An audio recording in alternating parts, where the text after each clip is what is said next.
Assalamualaikum warahmatullahi wabarakatuh.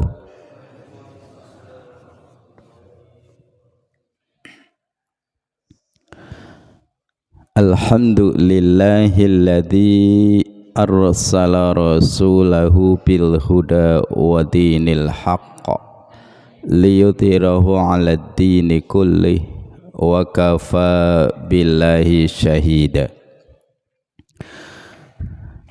Ashhadu an la ilaha illallah wahdahu la syarikalah wa ashhadu anna Muhammadan abduhu wa rasuluhu la nabiyya ba'dah.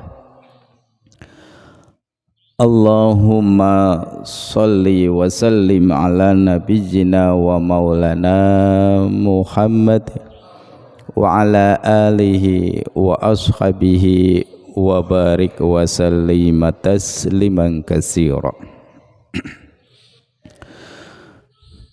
Qala Allahu ta'ala fi kitabihil karim, a'udzu billahi minasy syaithanir rajim.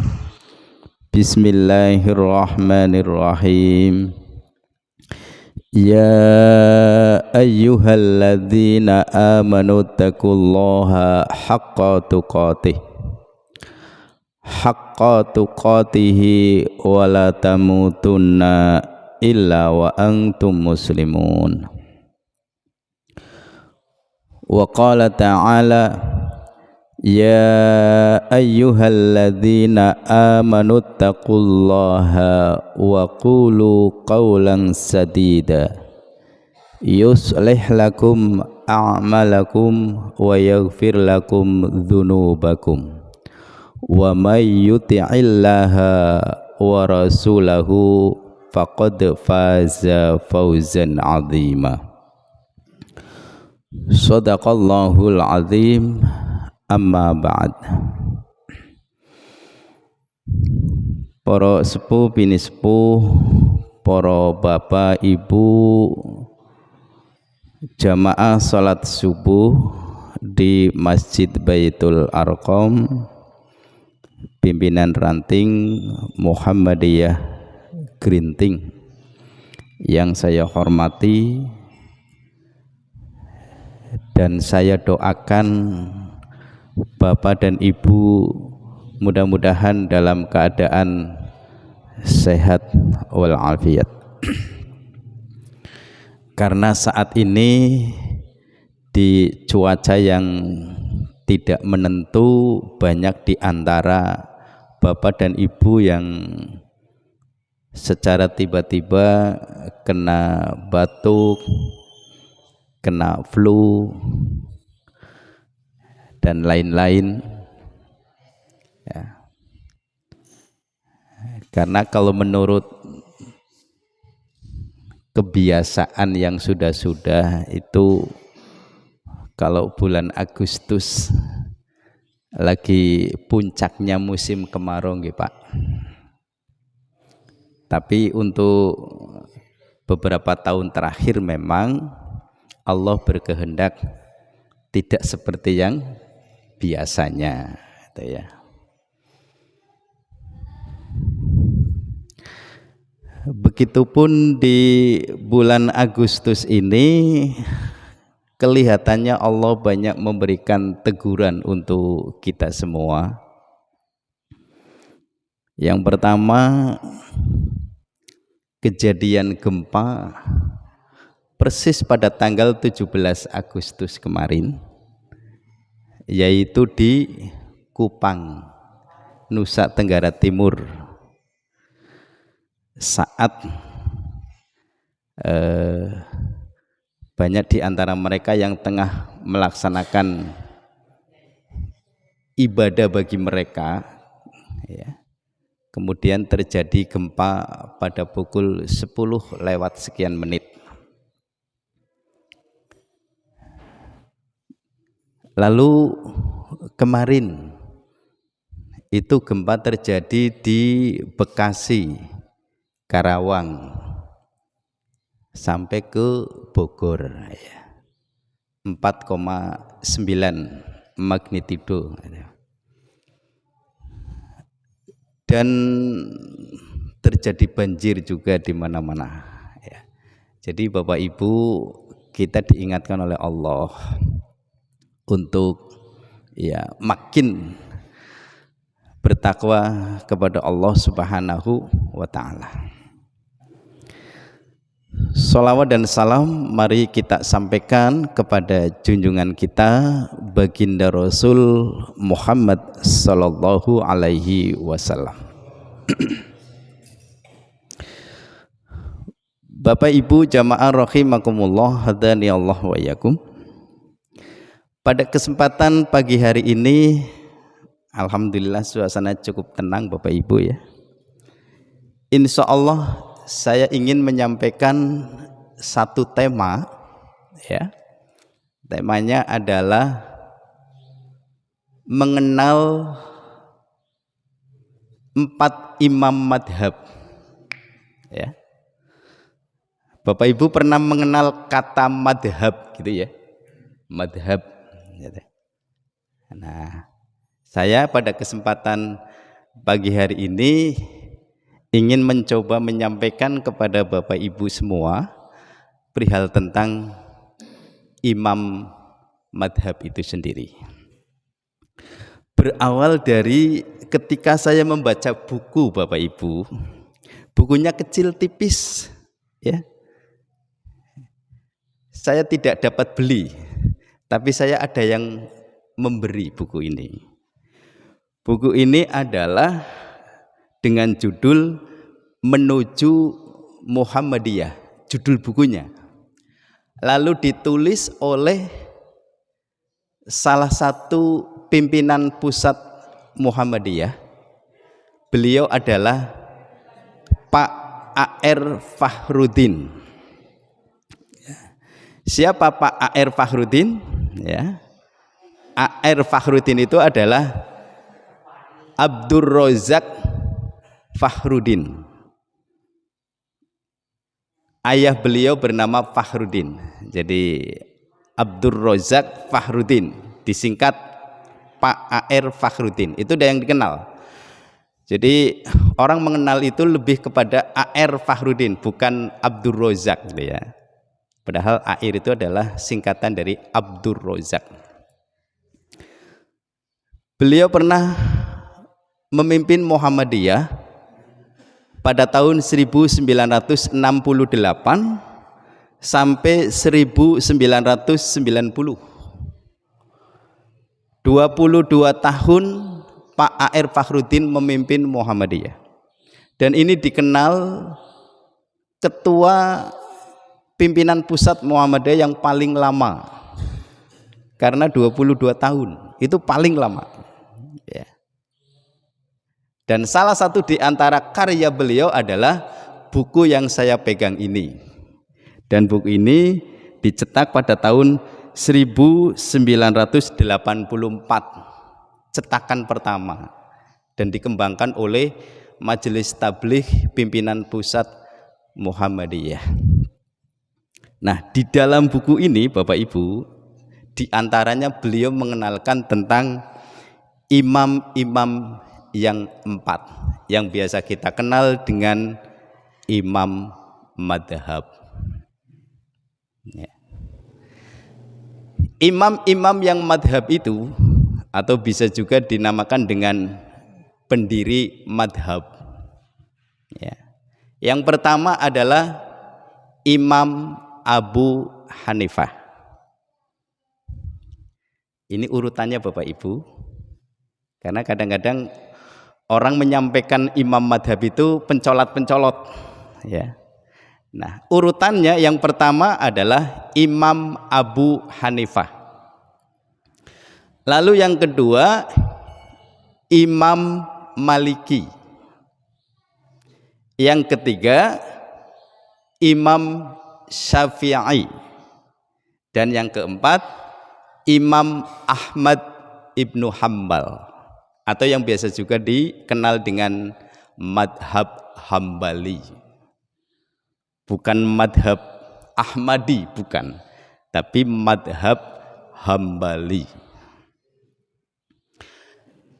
Termasuk Imam Syafi'i itu bukan nama asli beliau. Nama asli beliau itu adalah Muhammad bin Idris. Ya. Muhammad bin Idris kemudian bin Syafi'i. Maka kemudian yang dikenal itu adalah Syafi'inya, ya. Sehingga menjadi nama madhab Syafi'i. Baik Bapak Ibu jamaah rahimakumullah, perlu saya uraikan sedikit-sedikit perihal tentang di antara imam madhab itu. Yang pertama Imam Abu Hanifah. Imam Abu Hanifah itu namanya adalah Nu'man bin Thabit. Kok bisa jadi Imam Abu Hanifah begitu ya? Lahir di Kufah pada tahun 80 Hijriah. Beliau hidup di masa pemerintahan Bani Umayyah pada masa Bani Abbasiyah, dan beliau wafat pada tahun 150 Hijriah. Jadi usia beliau 70 tahun. Ini Imam Abu Hanifah, atau yang biasa kita kenal Imam Hanafi.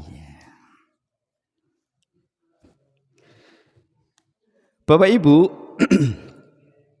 di antara beberapa kitab karya dari Abu Hanifah, kitab-kitab beliau, yang pertama adalah kitab Al-Fiqih Al-Akbar.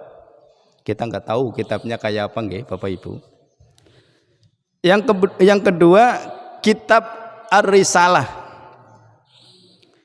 Yang ketiga kitab Al-Wasayah Al-Fiqih Al-Asbat. Dan yang keempat kitab Al-Alim wal Muta'allim. Ini 4 kitab yang sangat dikenal di masyarakat, hasil karya Imam Abu Hanifah. Dan masih banyak kitab-kitab yang lain, ya, kitab-kitab yang lain karya Imam Abu Hanifah. Dan ini yang sangat dikenal itu tadi yang sudah disebutkan. Bapak Ibu jamaah rahimakumullah. Kemudian yang berikutnya adalah Imam Malik bin Anas radhiyallahu an. Namanya Malik bin Anas bin Malik bin Abu Amir. Ini nama lengkap dari beliau. Imam Malik bin Anas itu adalah namanya Malik bin Anas bin Malik bin Abu Amir. Abu Amir punya putra namanya Malik. Kemudian Malik punya putra namanya Anas. Dan Anas punya putra lagi namanya Malik. Ya. Jadi sampai 4 tuh ya. Kalau 4 berarti anak, cucu, terus cicit. Habis cicit apa? Ya.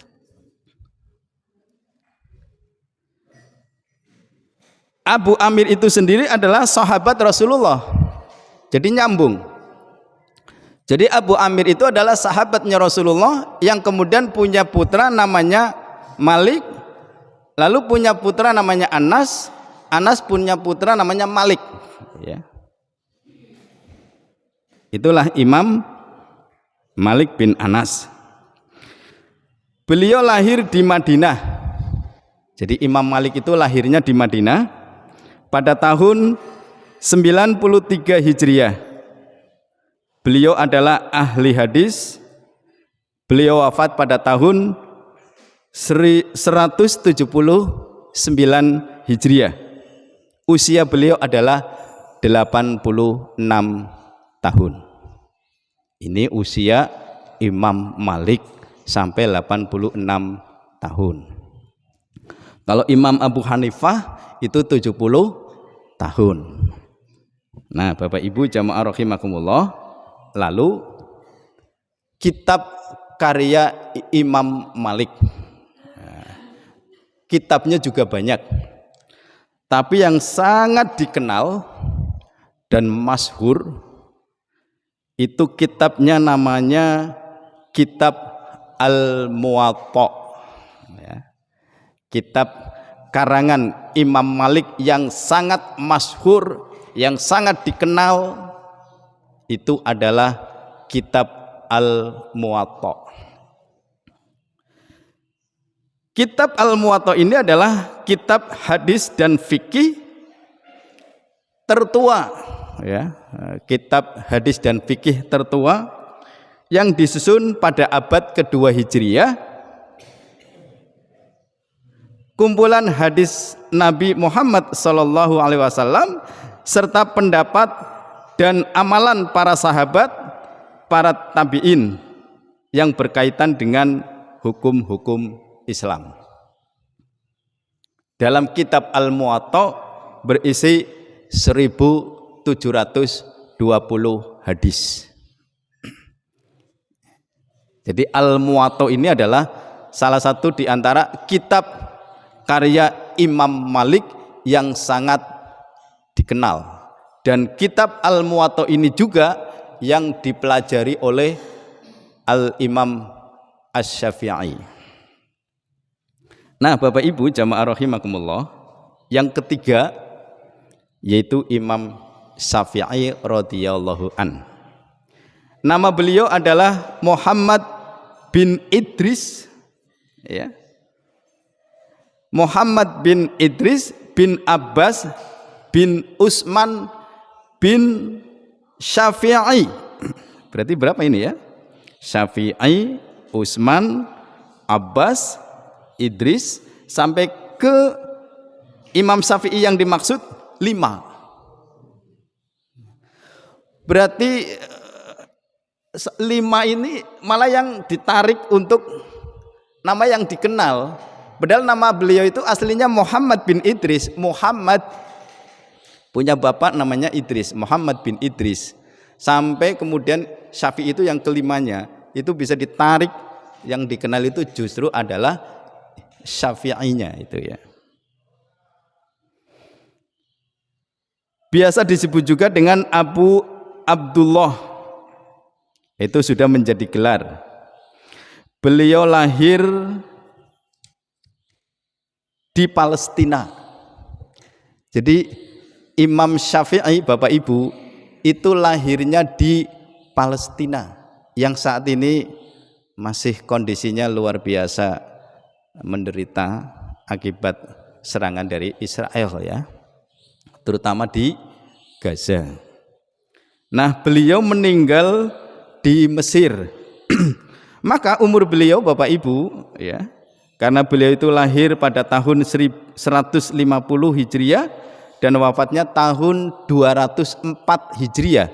Jadi umur beliau itu cuma 54.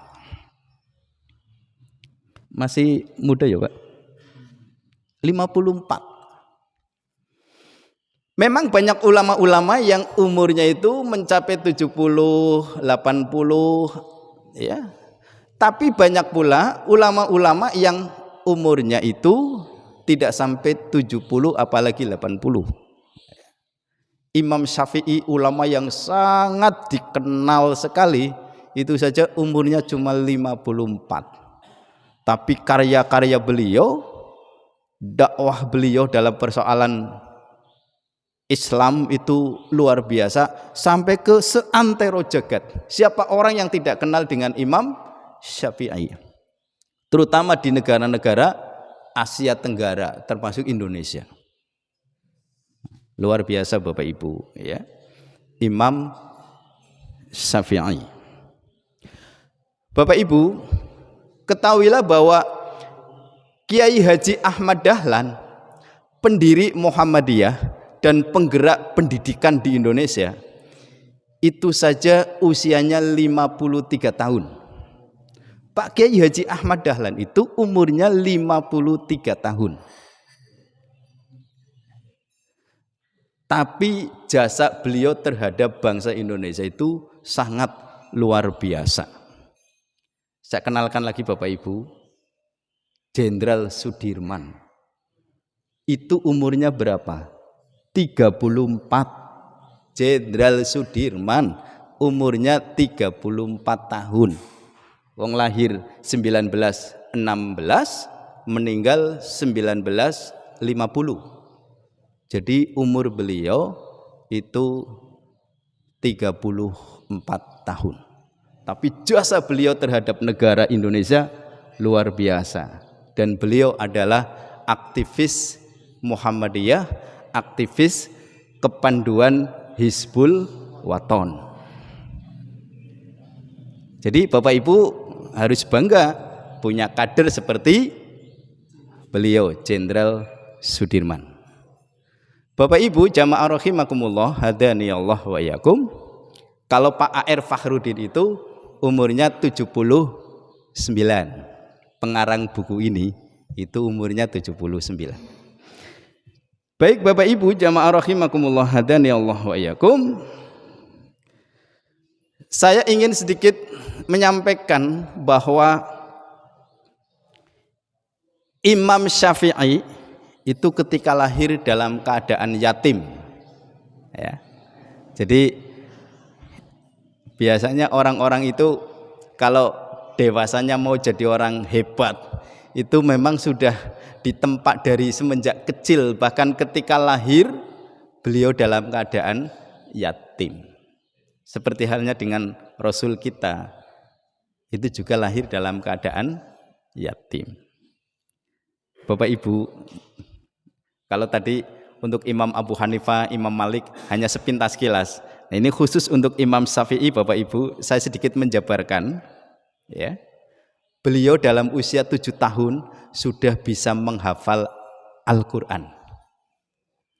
Itu Imam Syafi'i atau Muhammad bin Idris.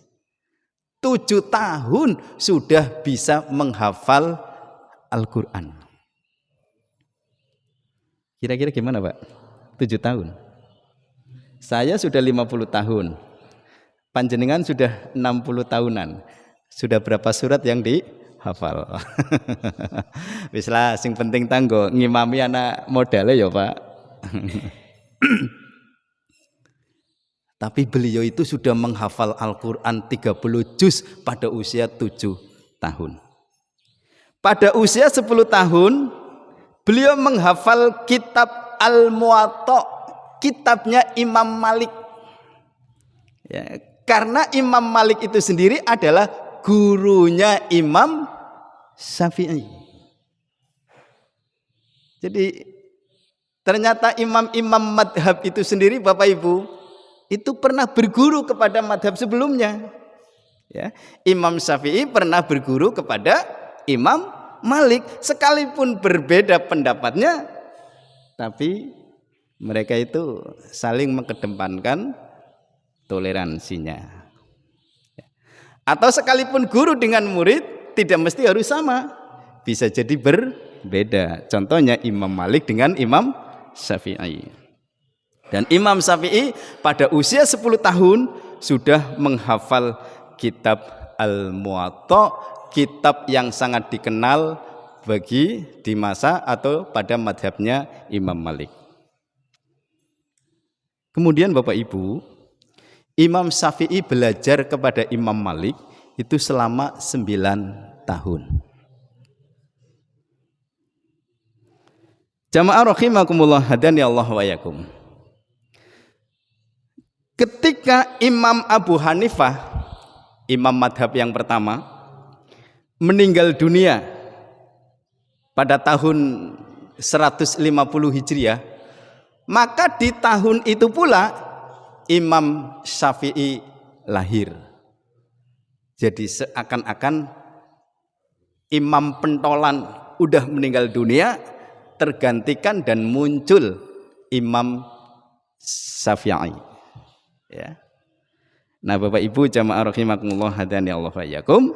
Yang berikutnya, kitab karya Imam Syafi'i. Nah, ini ya. Banyak juga karya-karya beliau itu banyak. Tapi yang sangat dikenal dan sangat masyhur kitabnya itu ada dua. Yang pertama adalah kitab Ar-Risalah. Dan yang kedua, kalau kitab Ar-Risalah di Indonesia enggak begitu banyak dikenal. Tapi yang sangat dikenal sekali namanya kitab Al-Um. Gimana Bu? Nah, kitab Al-Um. Al-Um itu artinya induknya kitab. Masya Allah. Dan kitab Al-Um Bapak Ibu itu terdiri atas 16 jilid. Diruntung sepira. Ya, itu kitab Al-Um. Dan kebetulan Bapak Ibu, saya punya kitab Al-Um tapi baru 3 jilid. Ini yang saya bawa itu jilid yang kedua. Ya. Tapi kitab Al-Um yang saya miliki ini adalah terjemahannya. Ini kalau dibaca Bapak Ibu, nek ora konsentrasi penuh, orang melebu. Kitab Al-Um, kitab karyanya Imam Syafi'i ini kalau dibaca dalam keadaan konsen penuh nggak masuk. Soalnya Masya Allah Pak Bu. Makanya orang ketika baca kitab itu juga seiring dengan pengetahuan. Ya.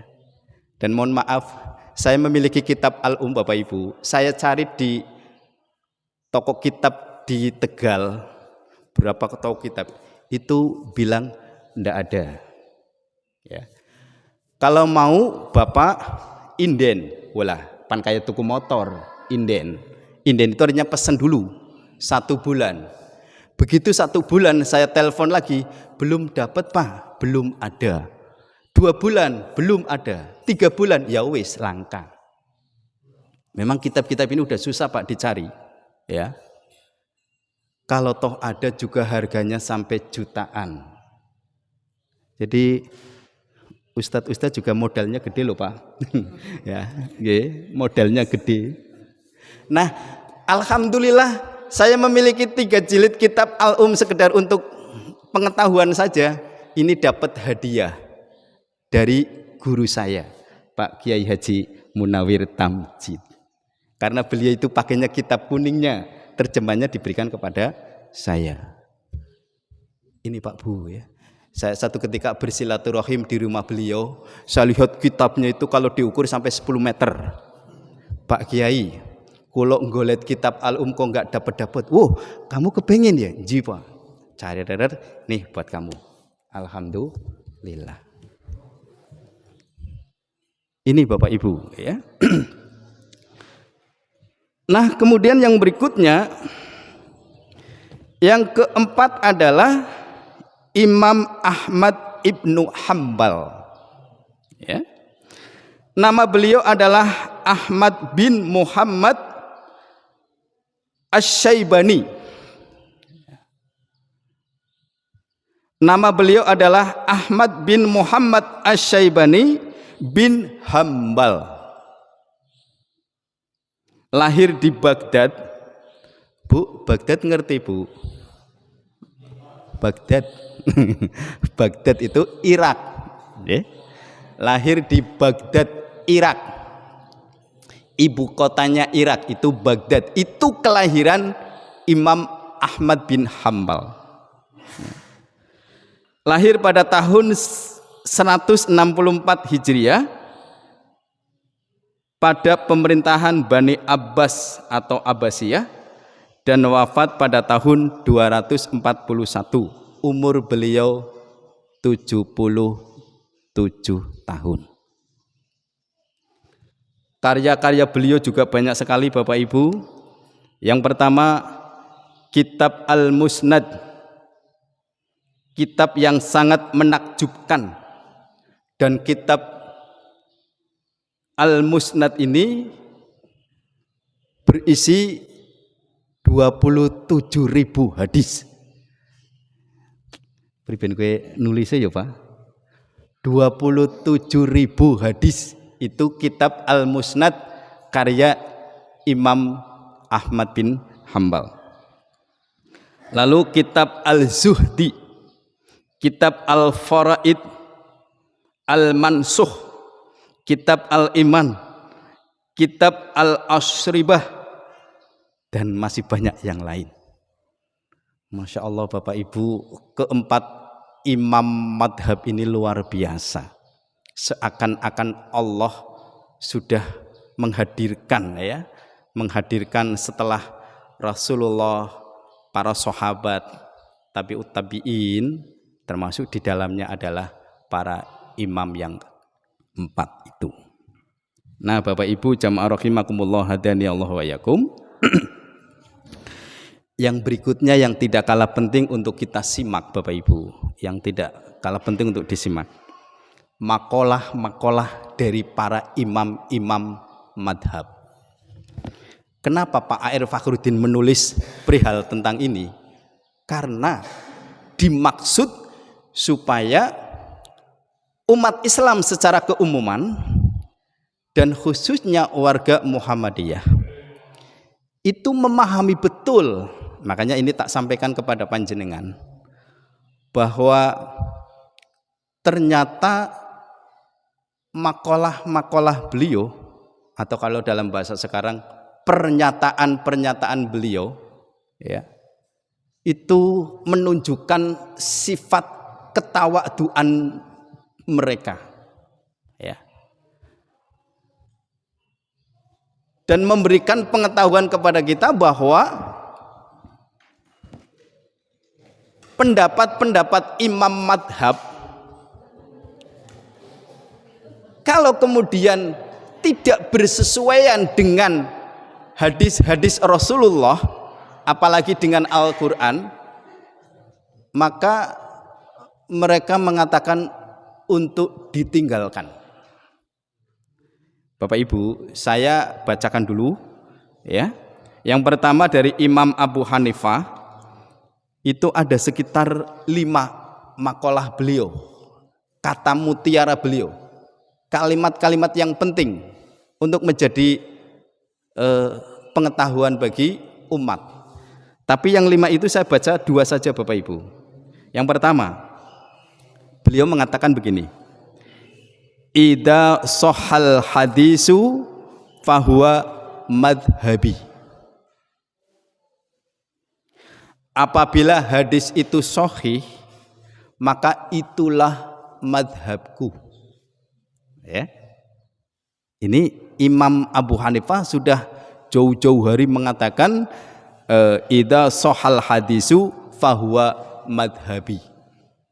Apabila hadis itu sahih, itulah madhabku. Artinya kalau kita mendapati hadis itu tidak sahih, ya, pendapat Imam Abu Hanifah yang mungkin setelah dipersesuaikan ternyata itu hadisnya tidak sahih, maka Imam Abu Hanifah mengatakan itu berarti bukan madhabku, karena madhabku itu adalah hadis yang sahih. Yang berikutnya Bapak Ibu, idza qultu qaula yukhalitu kitaballahi wa khabar rasuli sallallahu alaihi wasallam fatruku qauli. Apabila saya mengatakan sesuatu perkataan yang menyalahi kitab Allah Al-Quran dan hadis Rasulullah, maka tinggalkan perkataanku. Nah, ini yang diucapkan oleh Imam Abu Hanifah. Jadi kalau kita mendapati ada perkataan yang keluar dari ucapan beliau kemudian ternyata menyalahi dengan kitab Allah dan hadis-hadis Nabi, maka tinggalkan perkataanku. Jadi jangan kemudian itu adalah madhabnya Imam Hanafi lalu diikuti semua, ya. Imam Hanafinya sendiri mengatakan kalau mendapati madhabku yang tidak sesuai dengan Al-Quran dan Sunnah maka tinggalkan. Itu perkataan Imam Abu Hanifah sendiri. Lalu yang berikutnya Bapak Ibu, Imam Malik. Imam Malik ini ada dua. Yang pertama, innama ana basyarun ukhti'u wa usibu fangdur fi fakulu ma qaffal kitaba was sunnata fakuduh wa kullu malam yuwafiqil kitaba was sunnata fatrukuh. Ini buku wis lawas Pak Bu, dadi tulisannya nggih wis ora pati jelas. Sesungguhnya aku ini orang biasa, dapat salah dan dapat benar. Ini Imam Malik. Maka lihatlah pendapatku, setiap yang cocok dengan Al-Quran dan sunnah Rasul, maka ambil. Sedangkan segala yang tidak cocok dengan kitab Al-Quran dan sunnah, maka tinggalkan. Ki omongannya Imam Malik hampir sama juga dengan apa yang disampaikan oleh Imam Hanafi. Lalu yang kedua, tidak ada seorang pun sesudah Rasulullah kecuali kadang-kadang dipakai perkataannya dan kadang-kadang ditinggalkannya, kecuali Rasulullah Sallallahu Alaihi Wasallam. Artinya semua perkataan Rasul, bahkan bukan hanya perkataan beliau, tapi juga perbuatan beliau, bahkan sampai kepada takririyah beliau, ketetapan beliau, itu semuanya diikuti. Tapi kalau orang sesudah Rasulullah, tidak semua. Mana yang sesuai dengan Al-Quran dan Sunnah diikuti, yang tidak itu ditinggalkan. Ini kata-kata beliau. Nah sekarang Bapak Ibu, perkataan atau qaul Imam Syafi'i, ya. Apa kata beliau? Imam Syafi'i itu sampai 7, ya. Tapi dari 7 itu saya baca 2 saja Bapak Ibu, ya. Yang pertama, idza sahha khubara yukhalifu madhabi fattabi'uhu wa'lamu annahu madhabi. Apabila ada hadis yang sahih dan ia berlainan dengan pendapatku, maka ikutilah hadis tersebut dan ketahuilah bahwa itulah pendapatku. Lalu yang kedua, apabila kamu mendapati dalam kitabku ada yang berbeda dengan sunnah Rasulullah, maka berkatalah kamu menurut sunnah Rasulullah dan tinggalkan yang kukatakan. Jadi sekalipun itu perkataan Imam Syafi'i, kalau kemudian tidak cocok dengan Al-Quran dan sunnah, menurut Imam Syafi'i tinggalkan. Lalu yang ketiga Bapak Ibu, ini sama seperti yang disampaikan oleh Imam Abu Hanifah, idza shahal hadisu fahuwa madhabi. Apabila hadis yang sahih, maka itulah madhabku. Ini menurut Imam Syafi'i. Lalu yang keempat, Imam Ahmad ibnu Hambal, kaulnya adalah janganlah engkau taklid kepadaku, ya. Juga jangan kepada Imam Malik.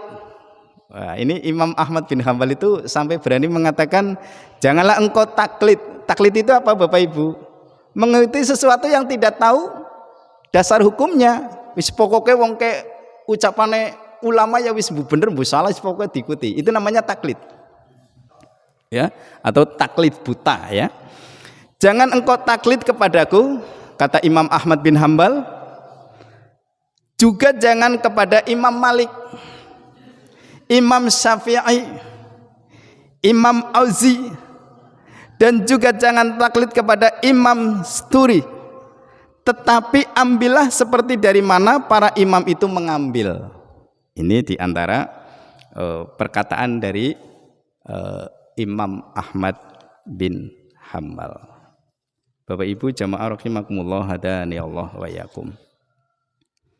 Kemudian Bapak Ibu, apa yang disampaikan oleh Pak A.R. Fakhruddin setelah saya baca di buku yang lain, itu ternyata sama dengan buku yang berjudul Salat 4 Madhab, ya, karya Dr. Umar Abdullah Kamil. Itu sama perihal tentang biografi para imam madhab yang 4. Nah, Bapak Ibu jamaah rahimakumullah, saya ingin menyampaikan sedikit contoh kecil saja perihal tentang perbedaan pendapat di antara imam madhab dalam persoalan sholat. Dalam persoalan sholat. Ini hanya contoh kecil. Ya. Itu saya ambil dari buku Fikih 4 Madhab. Yaitu dalam persoalan sholat ya. Niat. Bolehkah niat didahulukan atas takbiratul ihram? Dalam hal ini Imam Hanafi dan Hambali berpendapat boleh mendahulukan niat atas takbiratul ihram asalkan terpaut dengan takbir. Sementara Imam Maliki dan Imam Syafi'i berpendapat bahwa niat harus bersamaan dengan takbiratul ihram. Tidak boleh didahulukan atau diakhirkan. Ini contoh bahwa perbedaan di kalangan imam madhab. Kemudian perihal tentang takbiratul ihram, para imam madhab sepakat bahwa takbiratul ihram itu termasuk fardu sholat yang tidak sah kecuali dilafadzkan. Ini takbiratul ihramnya ya. Para imam madhab pun sepakat bahwa takbiratul ihram itu cukup mengucapkan Allahu Akbar. Bolehkah takbiratul ihram diganti dengan kalimat yang lain yang semakna? Nah, ini timbul perbedaan. Hanafi berpendapat sah takbiratul ihram itu dengan lafaz penggunaan seperti Allahul Azim. Itu juga maknanya Allah Maha Agung. Atau Allahul Jalil, Allah Maha Mulia. Kalau seorang mengucapkan Allah tanpa tambahan lafaz lain, hal itu juga sah. Ini menurut pendapat Imam Hanafi. Lalu Imam Syafi'i berpendapat sahnya takbiratul ihram itu adalah dengan ucapan Allahu Akbar. Maliki dan Hambali takbiratul ihram tidak sah kecuali dengan ucapan Allahu Akbar. Dalam persoalan ini yang berbeda itu adalah Imam Hanafi. Bapak Ibu jamaah rahimakumullah hadani Allah wa iyyakum. Itu hanya contoh kecil nggih. Nah, kemudian dalam persoalan membaca ta'awudz ya. Kemarin ketika kita mengkaji tentang sholat dalam kitab Himpunan Putusan Tarjih jilid yang ketiga, di situ diterangkan bahwa membaca ta'awudz di dalam sholat itu berlaku di setiap rakaat. Jadi kalau kita mau membaca surat Al-Fatihah itu membaca ta'awudz dulu, ya. A'udzubillahi minasyaitonirrajim dibaca dengan sir, lalu membaca basmalah, baru kemudian berikutnya alhamdulillahirabbil alamin. Ternyata Bapak Ibu membaca ta'awudz di setiap sholat dalam rakaat, maksud saya di setiap rakaat di dalam sholat itu adalah pendapatnya Imam Syafi'i. Ya, itu pendapatnya Imam Syafi'i. Kalau Imam Hanafi itu hanya berpendapat di awal rakaat. Ya, jadi kalau rakaat pertama itu membaca ta'awudz, tapi kedua atau ketiga atau bila 4 rakaat itu tidak membaca ta'awudz. Beda lagi dengan Imam Ahmad bin Hambal. Bagaimana pendapatnya? Beliau berpendapat sama, hanya dibaca di awal, tapi bunyi ta'awudznya berbeda. Kalau kita kan a'udzubillahi minasyaitonirrajim. Kalau ini ta'awudznya a'udzubillahi salimil alimi minasyaitonirrajim. Itu contoh perihal tentang pendapat Bapak Ibu. Makanya kalau di Muhammadiyah itu ada namanya Himpunan Putusan Tarjih. Maksudnya untuk memudahkan kita di dalam memahami agama dan mengikuti hukum-hukum. Kalau kita mau mengikuti pendapat-pendapat itu kan bingung Pak. Untuk kelas kita bingung, pusing gitu ya. Tapi maka kemudian kita ngikuti apa yang sudah ditetapkan di majelis tarji. Tapi kalau orang mau belajar silakan. Seperti saya mau belajar dongen bisa niki anak aturan model ki asale sing endi lah itu baru. Oh ternyata ini gitu ya. Termasuk ketika membaca basmalah nggih Pak. Ada basmalah sir, ada basmalah jahr ya. Yang membaca basmalah itu jahr Bapak Ibu, jahr itu adalah pendapatnya Imam Syafi'i. Tapi yang membaca basmalahnya sir ya. Basmalahnya sir itu adalah Imam Hanafi. Nah, Arab Saudi termasuk diantaranya yang mengambil pendapatnya Imam Hanafi. Maka ketika sholat basmalahnya sir. Tapi kalau Imam Malik tidak membaca basmalah sama sekali. Nah ini Bapak Ibu ya. Makanya menanggapi dari sekian perbedaan-perbedaan yang ada, itu kita harus mengkedepankan tenggang rasa, hormat menghormati dan toleransi. Bapak Ibu jamaah rahimakumullah hadani Allah wa yakum. Yang terakhir yang ingin saya sampaikan bahwa satu, majelis tarjih memahami bahwa tidak ada perintah khusus untuk mengikuti salah satu madhab. Jelas ya Pak Bu? Tidak ada ketentuan atau apalagi sampai kepada hukum wajib untuk mengikuti salah satu madhab. Maka majelis tarjih Bapak Ibu itu tidak mengikuti salah satu madhab, tetapi majelis tarjih juga menerima dari madhab-madhab yang ada. Tarjih menggunakan atau mengkedepankan mana yang dianggap lebih rojih atau lebih kuat. Nah, itu Bapak Ibu ya. Nah, kemudian kita pahami bersama bahwa di antara imam-imam madhab itu sendiri, itu beliau sudah mengatakan kalau ada perkataan yang sesuai dengan Al-Quran dan Sunnah yang sahih, maka ikuti. Tapi kalau tidak sesuai, maka tinggalkan. Ya, itulah perihal tentang madhab. Bapak Ibu jamaah rahimakumullah hadani Allah wa yakum. Mudah-mudahan apa yang saya sampaikan sedikit memberikan pengetahuan. Tentu apa yang saya sampaikan mungkin juga ada yang salah karena keterbatasan pemahaman saya juga mungkin, tapi paling tidak kita sudah mengerti lah, oh imam madhab seperti itu, termasuk keunggulan dan kelebihan masing-masing gitu ya. Nah itu berawal dari ketika saya membaca buku yang kecil ini Bapak Ibu.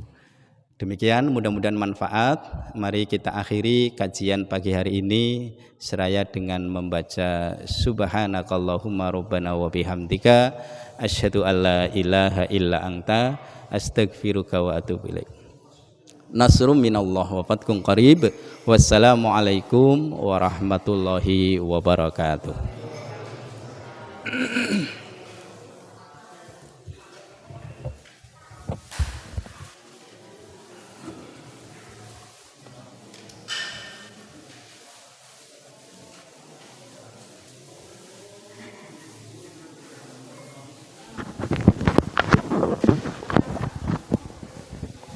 Baik, itu tadi kajian pada subuh KSSP yang telah disampaikan oleh Ustadz kita, Ustadz Zainal Abidin. Dan pagi hari ini jamaah alhamdulillah yang datang cukup banyak. Mudah-mudahan apa yang beliau sampaikan bisa kita serap ilmunya. Demikian live streaming kami untuk pagi hari ini. Mudah-mudahan bermanfaat bagi Anda semuanya. Nasrul minallah wa fathun qarib. Sampai jumpa di live streaming selanjutnya. Wassalamualaikum warahmatullahi wabarakatuh.